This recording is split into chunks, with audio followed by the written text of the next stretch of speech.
Hi friends, welcome to my channel. இது போன்ற சுவாரஸ்யமான கதைகளை தெரிந்து கொள்ள மறக்காமல் நம்ம சேனலை சப்ஸ்கிரைப் பண்ணி பாருங்க. பக்கத்துல இருக்க பெல் ஐகானையும் கிளிக் பண்ணிக்கோங்க. என் பெயர் சரவணன்.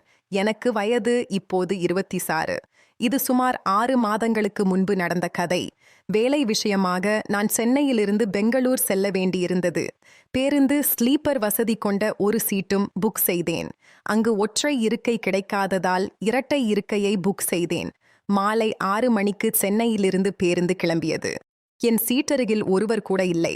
அதுவரை யாருமே வரவில்லை. சுமார் 7 மணி இருக்கும். பேருந்து வேலூரில் நின்ற நிறுத்தத்தில் நின்றது. அப்போதுதான் அந்த பெண் பேருந்துக்குள் ஏறினாள். அவளுக்கு சுமார் 30-35 வயது இருக்கும்.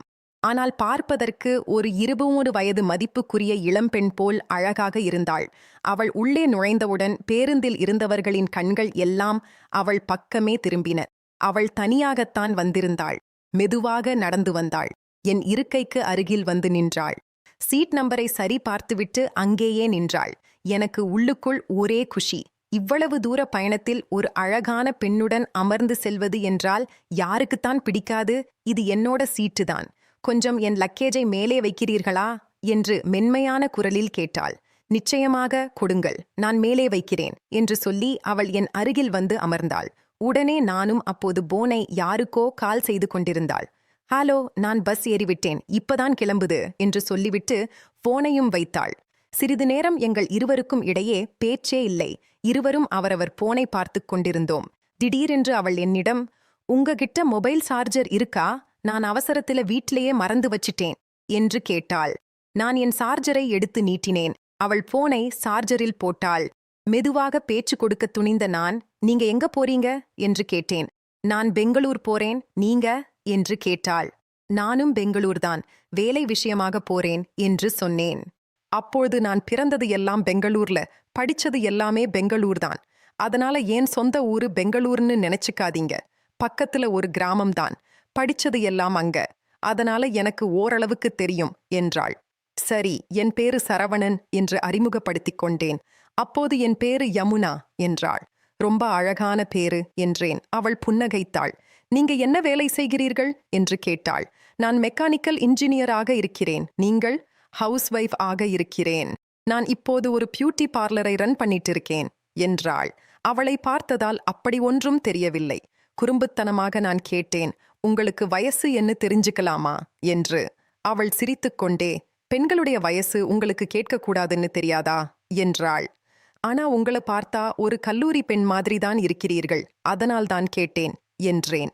ஐயோ இல்லப்பா, எனக்கு கல்யாணம் ஆகி எனக்கு 33 வயசு ஆகுது. ஆனா உங்களை பார்த்தா ரொம்ப இளமையா இருக்கிறீர்கள் என்றாள். அப்போது யமுனா, உங்களுக்கு ஒரு 33 வயசுன்னு சொன்னா யாருமே நம்ப மாட்டாங்க. 23 வயசு பொண்ணு மாதிரி தானே இருக்கீங்களே என்றேன். அப்போது உடனே அவள் விளையாட்டாக, சரி சரி, இதுவரைக்கும் எத்தனை பொண்ணுங்க கிட்ட இப்படி பேசியிருக்கீங்க என்று கேட்டாள். நிஜமா சொல்றேன், இப்பதான் முதல் முறையா இப்படி ஒரு அழகான பெண்ணை பார்த்திருக்கின்றேன். அதனால் என் மனசுல பட்டதை சொன்னேன் என்றேன். ஒருபோதும் ரொம்ப ஐஸ் வைக்காதீங்க, எனக்கு கல்யாணம் ஆயிடுச்சு என்று சிரித்தாள். பேசிக்கொண்டே இருக்கையில் இரவு 9 மணி அளவில் பேருந்து ஒரு ஹோட்டலில் நின்றது. நாங்கள் இருவரும் ஒன்றாக சென்று உணவு சாப்பிட்டோம். அந்த நேரத்தில் எங்களுக்குள் ஒரு நல்ல நட்பு ஏற்பட்டிருந்தது. சாப்பிட்டு முடித்தவுடன், நான் என் ஹஸ்பண்டுக்கு ஒரு ஃபோன் பண்ணிட்டு வரேன், இங்கேயே இருங்கள் என்றாள். எல்லா விஷயத்தையும் அவர்கிட்ட சொல்லிட்டே இருப்பீங்களா என்று கிண்டலாக கேட்டேன். அவருக்கு கவலையே இருக்கும், அதனாலதான் என்று அவள் கிளம்பினாள். ஏன் யமுனா, இங்கேயே பேசுங்களேன், என்கிட்ட என்ன தயக்கம் என்றேன். அப்படியெல்லாம் ஒன்றுமில்லை என்று சொல்லிவிட்டு என் முன்னாலேயே பேசினாள். ஹலோ, சாப்பிட்டாச்சா? பஸ் இப்பதாங்க ஹோட்டல்ல நிக்குது, நீங்க சாப்பிட்டீங்களா என நலம் விசாரித்துவிட்டு போனையும் வைத்தாள். மீண்டும் பேருந்துக்குள் வந்து அமர்ந்தாள். இப்பொழுது யமுனா என்னிடம், உங்களுக்கு கல்யாணம் ஆயிருச்சா என்று கேட்டாள். இல்லைங்க, நான் இன்னும் சின்ன பையன்தான் என்று சிரித்தேன். வேலைக்கு போறீங்களா? கை நிறைய சம்பாதிக்கிறீங்களா? எனக்கு 26 வயசு ஆகியும் என்ன சின்ன பையனா? கல்யாண பேச்சு எடுத்தா நான் சின்ன பையன்தான் என்றேன். சரி, அப்ப கண்டிப்பா கேர்ள்ஃப்ரெண்ட் இருக்கீங்களா என்று கேட்டாள். எனக்கு இப்ப இருந்தாங்க, ஆனா இப்ப பிரேக்கப் ஆயிடுச்சு. இப்பதான் நான் சிங்கிள் தான். உங்களை போல ஒருத்திய தேடிக்கிட்டு இருக்கேன் என்றேன் மெதுவாக. என்ன மாதிரியான? என்னை அவ்வளவு பிடிச்சிருக்கா என்றாள். என்று அவள் கண்களை சுருக்கி கேட்டாள். பிடிச்சிருக்குன்னு கேட்கறதை விட உங்க அழகுக்கு என்ன கவர்ந்துட்டீங்கன்னு சொல்லலாம் என்றேன். போதும், நான் அவ்வளவு ஒன்னும் அழகில் இல்லை என்று அவள் வெட்கப்பட்டாள். இப்படியாக எங்களுடைய பேச்சு நீண்டு கொண்டே போனது. அதற்குள் நள்ளிரவும் நெருங்கியிருந்தது. நேரம் செல்லச் செல்ல குளிரும் அதிகமாக தொடங்கியது. அப்போது யமுனா தன் கையிலிருந்த ஒரு மெல்லிய போர்வையை எடுத்து போர்த்திக் கொண்டு தூங்க ஆரம்பித்தாள். நான் தூக்கம் வராமல் மொபைல் போன் பார்த்து கொண்டிருந்தேன். ஏசி குளிர் என் எலும்பு வரை ஊடுருவி சென்றது. குளிர் தாங்க முடியாமல் என் உடம்பு நடுக்கத் தொடங்கியது. நான் பல்களையெல்லாம் கடிக்க ஆரம்பித்தேன். அப்போது யமுனா எழுந்து, என்ன ஆயிடுச்சு என்று கேட்டாள். ஏன் இப்படி நடுங்குறீங்க? போர்வை ஏதாச்சும் எடுத்து போத்திக்கோங்களே என்றாள் அக்கறையுடன். இல்ல யமுனா, நான் அவசரத்துல போர்வை எடுத்துக்கிட்டு வரல என்று நடுக்கமான குரலில் சொன்னேன். இப்படியே நடுங்கிக்கிட்டு இருந்தா உடம்புக்கு ஏதாவது ஆகிவிடும். உங்களுக்கு ஆச்சரியம் இல்லைன்னா இந்த போர்வைக்குள்ளேயே வந்துடுங்களேன். இது 2 பேர் தாராளமாக போர்த்திக் கொள்ளலாம் என்றாள். அதன் பிறகு நானும் சிறிது நேரம் யோசித்தேன். நான் முதலில் மறுத்தேன். ஆனாலும் அந்த குளிர் என் உடலை அதிகமாக நெருக்கியது. அதன் பிறகு நானும் அவள் பக்கமே போய் படுத்துக்கொண்டேன். அவளின் உடல் சூடு அந்த போர்வைக்குள் பரவி ஒரு கதகதப்பை தந்தது. யமுனா உறங்கிவிட்டதால் ஆனால் எனக்கு தூக்கம் வரவில்லை. தூக்கத்தின் மயக்கத்தில் அவள் மெல்ல நகர்ந்து என் அருகில் வந்து படுத்தாள். அவளது நறுமணம் எனக்குள் ஏதோ ஒரு மாற்றத்தை உண்டாக்கியது. சிறிது நேரத்தில் அவள் கண் விழித்து பார்த்தாள். நான் தூங்குவது போல நடித்தேன். என்ன சரவணன், தூக்கம் வரலையா என்று மெல்ல கேட்டாள். நேரம் ஒரு 12 மணி இருக்கும். ஆம், சுத்தமாக தூக்கம் வரலை என்றேன். இன்னும் முழு இரவும் பாக்கி இருக்கு. பெங்களூருக்கு போக காலை 10 மணி ஆகிடும். அதுவரைக்கும் என்ன பண்றது என்றாள். உங்க போன்ல ஏதாவது படம் இருந்தா போடுங்களேன் என்றேன். உடனே நானும் வேண்டுமென்றே ஒரு ஹாலிவுட் காதல் திரைப்படத்தை போட்டேன். போர்வைக்குள் நெருக்கமாக அமர்ந்து அந்த படத்தை பார்க்கத் தொடங்கினோம். படத்தில் உணர்ச்சிகரமான காட்சிகள் வந்தபோது அவரது கவனம் அதில் முழுமையாக பதிந்திருந்தது. அந்த நேரத்தில் அவளது சேலை தலைப்பு விலகிய போது அவள் கவனிக்கவே இல்லை. படத்தின் போக்கும் யமுனாவின் நெருக்கமும் என் உணர்ச்சிகளை தூண்டின. அவள் என் பக்கம் திரும்பினாள். நான் அவளை பார்த்து கொண்டிருப்பதை உணர்ந்து சட்டென்று தன் சேலையை சரி செய்து, என்ன சரவணன், படத்தை பார்க்காமல் என்னையே இப்படி பார்க்கிறீங்க என்று லேசான சிரிப்புடன் கேட்டாள். படத்தை விட அழகான ஒன்றை நான் பக்கத்துல இருக்கிறப்ப இதுல என்ன இருக்குன்னு துணிச்சலாக சொன்னேன். நீ இன்னும் சின்ன பையன் சரவணன், இங்க அங்கெல்லாம் பார்க்கக்கூடாது என்று கிண்டலாக சொன்னாள். நான் சின்னவனா? இல்லையே, பெரியவன்னு பழகி பார்த்தாதானே தெரியும் என்று சொல்லிக்கொண்டே அவள் கையை மெதுவாக பிடித்தேன். அவள் கையை எடுக்கவே இல்லை. படத்தில் வந்த அந்த நெருக்கமான காட்சிகள் அவளையும் ஏதோ செய்திருக்க வேண்டும். அவளது கண்களில் ஒரு மயக்கம் தெரிந்தது. நான் அவளது கையை மென்மையாக அழுத்தத் தொடங்கினேன். யாராவது பார்க்க போறாங்க சரவணன், கையை விடுங்க என்றாள். ஆனால் அவளது குரலில் தடுப்பே இல்லை. ஒருவிதமான அழைப்பு இருந்தது. யாரும் பார்க்க மாட்டாங்க, எல்லோரும் தூங்கிட்டாங்க என்று கூறிவிட்டு அவளது கைவிரல்களை கூர்த்து கொண்டேன். இனி இந்த கையை நான் விடமாட்டேன் என்றேன். ஓ அப்படியா, உங்களால என்ன செய்ய முடியும்னு காட்டுங்க, பாப்போம் என்று சவால் விடுவது போல அவள் கண் சிமிட்டினாள். அதற்கு மேல் என்னால் என்னை கட்டுப்படுத்த முடியவில்லை. அந்த போர்வைக்குள் அவரது இதழ்களை தேடினேன். அன்று இரவு முழுவதும் அந்த பேருந்து பயணம் ஒரு மாயாஜால உலகமாக மாறியது. சுமார் 4 மணி நேரம் நாங்கள் உலகத்தை மறந்து அந்த இன்பத்தில் திளைத்தோம். அதிகாலை 5 மணி அளவில் பேருந்தில் ஆட்கள் நடமாட்டம் தெரியத் தொடங்கியது. நாங்கள் சற்று தள்ளி அமர்ந்து கொண்டோம். அப்போது யமுனாவின் முகத்தில் ஒரு திருப்தியும் சந்தோஷமும் தெரிந்தது. சரவணன், இன்னைக்கு என்னை ரொம்ப சந்தோஷப்படுத்திட்டீங்க. எனக்கு இன்னும் உங்களோட நேரம் செலவிடணும் போல இருக்கு என்றாள் ரகசியமாக. அப்போது பெங்களூர் போனவுடன் நான் இதை தொடரலாம் என்று யமுனா. நான் ஏற்கனவே ஒரு ஹோட்டல் புக் செய்திருக்கேன் என்றேன். காலை 10 மணிக்கு பெங்களூர் சென்றடைவோம். அவள் தன் வீட்டை பற்றி யோசிக்காமல் அந்த நாள் முழுவதும் என்னுடன் ஹோட்டலில் கழித்தாள். ஒரு பகல் மற்றும் ஒரு முழு இரவு. நாங்கள் இருவரும் மட்டுமே அந்த உலகத்தில் இருந்தோம். மறுநாள் காலை அவள் தன் வீட்டிற்கு கிளம்பினாள். அதன் பிறகு நாங்கள் மீண்டும் சந்தித்துக் கொள்ளவில்லை. ஆனால் அந்த பேருந்து பயணம் யமுனாவின் நினைவுகளுக்கும் என்றும் என் மனதில் பசுமையாக இருக்கும். யமுனா விடைபெற்று சென்ற பிறகு பெங்களூரின் அந்த ஹோட்டல் அறை எனக்கு வெறிச்சோடி போனது. அவளது சிரிப்பும் அந்த பயணத்தின் நினைவுகளும் என் மனதை விட்டு நீங்கவே இல்லை. அவளது போன் நம்பர் என்னிடம் இருந்தது. ஆனால் அவளுக்கு தொந்தரவு கொடுக்க வேண்டாம் என்று நானே என்னை கட்டுப்படுத்திக் கொண்டிருந்தேன். சுமார் 2 மாதங்கள் கடந்தன. நான் என் வேலையில் மும்முரமாக இருந்தேன்.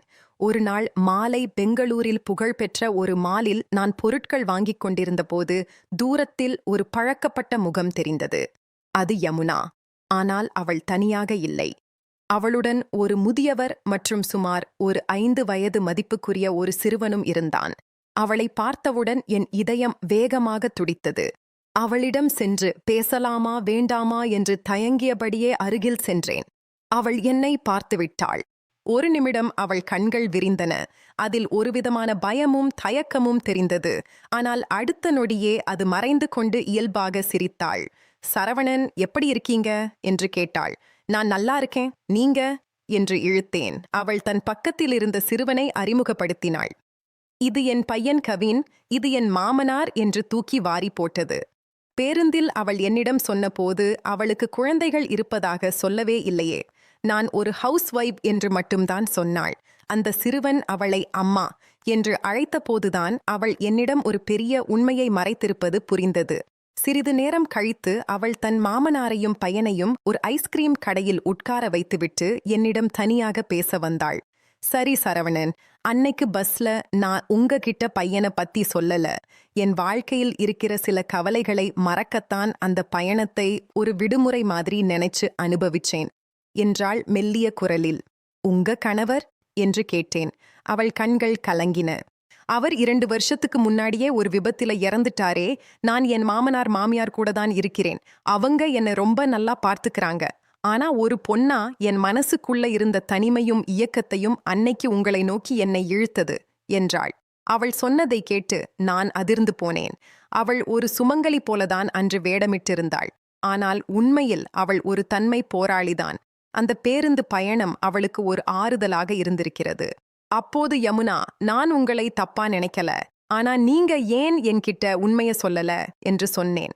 அன்னைக்கு நம்ம அவ்வளவு இயல்பாக பழங்கி இருக்க மாட்டோம். அந்த ஒரு நாள் நான் பழைய யமுனாவாக வாழ நினைத்தேன்.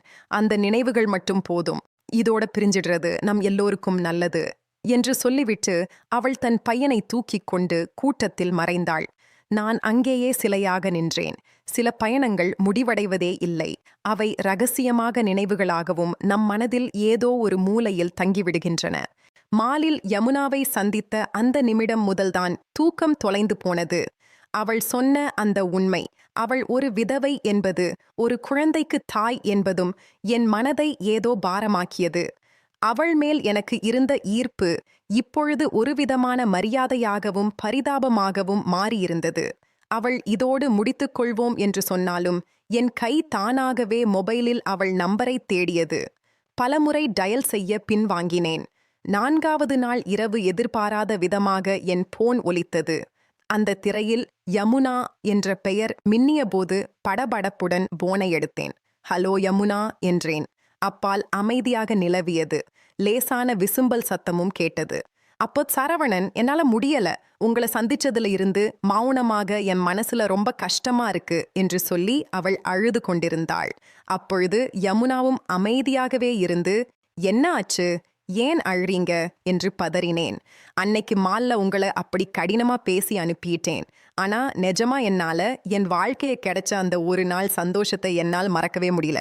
இங்க வீட்டுக்குள்ள நான் ஒரு வியந்திரமாக வாழ்ந்துகிட்டு இருக்கேன். மருமகளாக, அம்மாவாக என் கடமைகளை சரியாக நான் செய்கிறேன். ஆனால் யமுனாவா நான் செத்து போயிட்டேன் என்றாள். அப்போது அவள் சொன்னதை கேட்க எனக்கு சங்கடமாக இருந்தது. யமுனா, நான் செய்யணும், என்ன செய்யணும்னு சொல்லுங்க என்றேன். நாளைக்கு நான் ஊருக்கு போறேன். என் பையனை மாமனார் வீட்டில விட்டுட்டு பார்லர் விஷயமா ஒரு நாள் மட்டும் மைசூர் போகணும். உங்களால வர முடியுமா? நம்ம உறவுக்காக இல்லனாலும் எனக்காக ஒரு நண்பனாக வர முடியுமா என்று கேட்டாள். அடுத்த நாள் காலை நான் மைசூர் செல்லும் சாலையில் காத்திருந்தேன். அப்போது யமுனா அவளது காரில் வந்தாள். அன்று அவளிடம் வந்து அந்த பேருந்து பயணத்தில் பார்த்த அதே துள்ளல் இல்லை. மாறாக ஒரு முதிர்ச்சியும் சோகமும் கலந்திருந்தது. மைசூர் செல்லும் வழியில் ஒரு அமைதியான காஃபி ஷாப்பில் அமர்ந்தோம். அப்போது, சரவணன், நீங்கள் நினைக்கலாம் நான் ஒரு தப்பானவன்னு. ஆனா ஒரு பொண்ணோட தனிமை எவ்வளவு கொடியதுன்னு அனுபவிச்சவங்களுக்கு தான் தெரியும். அன்னைக்கு பஸ்ல உங்களை சந்திச்சதுன்னு ஏதோ ஒரு தற்செயல்தான் நினைக்கல என்று என் கையை பற்றி கொண்டாள். அப்போது யமுனா, உங்களை நான் தப்பா நினைக்கவே மாட்டேன். உங்களுக்கு ஒரு நல்ல வாழ்க்கை அமையணும்னு தான் நான் விரும்புகின்றேன் என்றேன். அவள் என் கண்களை ஊடுருவி பார்த்தாள். அந்த வாழ்க்கை உங்களோட இருந்தா நான் திக்கிட்டு போவேன். 26 வயதான எனக்கு 33 வயதான ஒரு குழந்தை. ஒரு குழந்தைக்கு தாயாக இருந்த இவளை எப்படி நான் சொல்லி திருமணம் செய்து கொள்வது என்று உருகுலைத்து போனேன். இந்த குடும்பம், சமூகம், எதிர்காலம் என ஆரம்பித்த பல கேள்விகள் என் முன் நின்றது. யோசித்து சொல்லுங்க என்றாள். எனக்கு அவசரமில்லை, ஆனால் இன்னைக்கு இந்த மைசூர் பயணம் நமக்கானது மட்டும்தான் என்று சொல்லிவிட்டு காரை ஸ்டார்ட் செய்தாள். அந்த மைசூரின் அழகிய சூழலில் நாங்கள் நேரத்தை செலவிட்டாலும் என் மனதில் ஒரு பெரிய போர் நடந்து கொண்டிருந்தது. சமூக கட்டுப்பாடுகளை உடைத்து அவளது கரங்களை பற்றி கொள்ளுவதா, அல்லது எதுவும் ஒரு தற்காலிக ஆறுதல் என்று விலகி செல்வதா? இரவு மைசூரில் தங்குவதற்காக ஒரு காட்டேஜுக்கும் சென்றோம். அங்கே நிலவிய அமைதி ஏதோ ஒரு பெரிய மாற்றத்திற்கு தயாரானது போல இருந்தது. அப்போது அந்த பால்கனியில் மைசூர் குளிரில் இருவரும் நின்றிருந்தோம். அப்போது யமுனா என் தோள் மேல் தலை சாய்த்து தூரத்தில் தெரிந்த ஒரு விளக்குகளை பார்த்து கொண்டிருந்தாள். அப்போது சரவணன், நீங்கள் இன்னும் அமைதியாகவே இருக்கிறீர்கள். என் கேள்வியை உங்களுக்கு ரொம்ப கஷ்டப்படுத்துதா என்று மெல்ல கேட்டாள். நான் அவளது கைகளை இறுக்கமாக பிடித்து, இல்லை யமுனா, கஷ்டம் இல்லை. ஆனா ஒரு பெரிய பொறுப்பு. உங்களை எனக்கு ரொம்ப பிடிச்சிருக்கு, அதுல எந்த சந்தேகமும் இல்லை. ஆனா நம்ம 2 பேரோட வயசு வித்தியாசம், உங்க குடும்பம், உங்க பையன் கவின், இதையெல்லாம் தாண்டி உலகம் நம்மை நிம்மதியாக வாழ விடுமா என்று பல யோசனைகள். அப்போது யமுனா நிமிர்ந்து என் கண்களை பார்த்தாள். உலகத்துக்காக வாழ்ந்துதான் எதையும் சாதிக்கல சரவணன். இத்தனை வருஷம் மத்தவங்களுக்காகவே வாழ்ந்துட்டேன். என் பையன் கவினுக்கு ஒரு நல்ல அப்பாவா, எனக்கு ஒரு துணையா உங்களை என்னால பார்க்க முடியுது. உங்களுக்கு அந்த தைரியம் இருந்தா மட்டும் போதும் என்றாள். அந்த இரவு நாங்கள் நீண்ட நேரம் பேசினோம். வெறும் உடல் சார்ந்த ஈர்ப்பு மட்டுமல்ல, 2 மனங்களுக்கும் இடையிலான ஆழமான புரிதலாக மாறியது. அவளது முதிர்ச்சியும் என் மீதான நம்பிக்கையும் என்னை ஒரு தீர்க்கமான முடிவை எடுக்க வைத்தது. யமுனாதான் தயார், ஆனா எனக்கு ஒரு நிபந்தனை. நாம் ஒழிஞ்சு மறைஞ்சு வாழ வேண்டாம். உங்க மாமனார்கிட்ட நான் முறைப்படி வந்து பொண்ணு கேட்கிறேன். அவர் சம்மதத்தோடு உங்களை நான் திருமணம் செய்து என் வீட்டுக்கு கூட்டிட்டு போறேன் என்று உறுதியாக என் பேச்சை கேட்டு யமுனா கண் கலங்கினாள். என்னை அணைத்துக் கொண்டாள். இதைவிட ஒரு பொண்ணுக்கு வேற என்ன பொறுமை, பெருமை வேணும்? நீங்க வயசு சின்னவரா இருக்கலாம் சரவணன், ஆனா மனசுல ரொம்ப பெரியவர் என்றாள். அடுத்த வாரம் நான் யமுனாவின் வீட்டிற்கு சென்றேன். அவளது மாமனாரிடம் என் காதலையும் யமுனாவை பார்த்து கொள்ளும் என் விருப்பத்தையும் சொன்னபோது அந்த வீடு ஒரு நிமிடம் ஜம்பித்து போனது. ஆனால் அவர் ஒரு தீர்க்கதரிசி போலவே பேசினார். என் பையன் போனதிலிருந்து இந்த வீடு இருட்டாதான் இருக்குது தம்பி. யமுனா ஒரு மருமகளாக இல்லை, என் பொண்ணாக இருக்கிறா. அவளோட தனிமை எனக்கு தெரியும். அவளை நல்லா பார்த்திருப்பீங்கன்னு எனக்கு ஒரு நம்பிக்கை இருக்கு என்று சொல்லி எங்கள் கைகளை சேர்த்து வைத்தார். சில மாதங்களுக்குப் பிறகு மிக எளிமையான முறையில் எங்கள் திருமணமும் நடந்தது. அந்த பேருந்து பயணத்தில் ஒரு அந்நிய பெண்ணான அற்புதமான யமுனா இன்று என் வாழ்வின் சரிபாதியாக, என் குழந்தைக்கு தாயாக, எங்கள் வீட்டின் மகாலட்சுமியாக இருக்கின்றாள். பயணங்கள் எப்போதும் முடிவதில்லை. சில பயணங்கள் நம்மை சரியான இடத்திற்கு தான் கொண்டு போகின்றது என்று சொல்லிக்கொண்டே இருந்தாள். அப்போது சென்னை டு பெங்களூர் அந்த பேருந்து பயணம் என் வாழ்க்கை பயணத்தையே மாற்றிவிட்டது. திருமணம் முடிந்து சில மாதங்களும் ஓடிவிட்டன. அப்போது யமுனா, நானும் பெங்களூரில் ஒரு புதிய வீட்டில் எங்கள் வாழ்க்கையை தொடங்கினோம். கவின் இப்பொழுது என்னை அப்பா என்றுதான் அழைக்கத் தொடங்கியிருந்தான். அந்த சிறு சின்னஞ்சிறு வயதால் அவன் என்னை அப்பா என்று அழைக்கும் போது என் மனதிற்குள் ஒரு இனம் புரியாத நிகழ்ச்சி உண்டாகும். ஆனால் வாழ்க்கை எப்போதும் பூப்பாதை போலவே இருப்பதில்லையே. சமூகம், சில உறவினர்களும் அவ்வப்போது முணுமுணுக்கத் தொடங்கினார்கள். 26 வயது பையன் ஒரு குழந்தை கூடிய பெண்ணை கட்டிக்கிட்டானே, அவனுக்கு என்ன தலை எழுத்தோ என்று பேச்சுகள் என் காதுகளை எட்டின. யமுனா இதை கேட்டு பல இரவுகள் அழுது கொண்டிருந்தாள். சரவணன், என்மேல் இருக்கிற காதல்ல நீங்க இவ்வளவு பலியையும் சுமக்கணுமா? நம்ம தப்பான முடிவு எடுத்துட்டோமா என்ற பயம் எனக்கு இருக்கு என்று அவள் உடைந்து போனாள். அவள் கைகளை பிடித்து நான் சொன்னேன், யமுனா, அன்னைக்கு பஸ்ல நாம் இப்படி ஒருவரை ஒருவர் அடையாளம் கண்டுகிட்டோமோ அதே உண்மைதான் இப்பொழுதும். உலகம் பேசும், அப்புறம் அமைதியாகிவிடும். ஆனா நம்ம ஒன்னா இருந்தா எதையும் ஜெயிக்கலாம். அப்பதான் அந்த செய்தி வந்தது. என் அலுவலகத்தில் இருந்து எனக்கு அமெரிக்காவிற்கு பணிபுரிய ஒரு பெரிய வாய்ப்பு கிடைத்தது. இது எங்கள் வாழ்க்கையை மாற்றப் போகும் ஒரு திருப்பம். யமுனா, நம்ம எல்லோரும் அமெரிக்கா போறோம். அங்க ஒரு புது இடத்தில யாருடைய தொந்தரவும் இல்லாமல் நம்ம 3 பேர் மட்டும் ஒரு அழகான வாழ்க்கையை ஆரம்பிக்கலாம் என்றேன். அப்போது யமுனா கண் விரிய என்னை பார்த்தாள். அதுவரை அந்த வீட்டுக்குள்ளேயும் முடங்கி கிடந்த அவளுக்கு ஒரு புதிய சுதந்திரமாக தெரிந்தது. விமானம் ஏறும் நாளில் யமுனாவின் மாமனாரும் எங்களை வழியனுப்ப வந்திருந்தார்கள். அவர் என் கைகளை பிடித்து, தம்பி, என் பொன்னையும் பேரனையும் உங்ககிட்ட ஒப்படைக்கின்றேன். அவளை அன்னைக்கு பஸ்ல பார்த்த அதே யமுனாவாக இப்பொழுதும் சந்தோஷமாக வச்சிருக்கும்னு எனக்கு தெரியும் என்றார் கண்கள் கலங்க. விமானம் மேகங்களுக்கு இடையே பறக்கத் தொடங்கிய போது யமுனா என் தோளில் சாய்ந்து கொண்டாள். அப்போது கவின் ஜன்னல் வழியாக வேடிக்கை பார்த்து கொண்டிருந்தான். அப்போது சரவணன், அந்த பஸ் டிராவல் மட்டும் நடக்கலன்னா இன்னைக்கு நான் எங்க இருப்பேனோ என்று நினைத்து பார்க்கவே பயமாயிருக்கு என்று மெல்ல சொன்னாள். நான் அவளது நெற்றியில் முத்தமிட்டு, அது வெறும் பஸ் டிராவல் இல்லை யமுனா, அது விதி போட்ட முடிச்சு. அந்த முடிச்சு இன்னைக்கு அவிழ்ந்தது என்றேன். புதிய தேசம், புதிய காற்று, புதிய கனவுகள் எங்களை வரவேற்க காத்திருந்தன.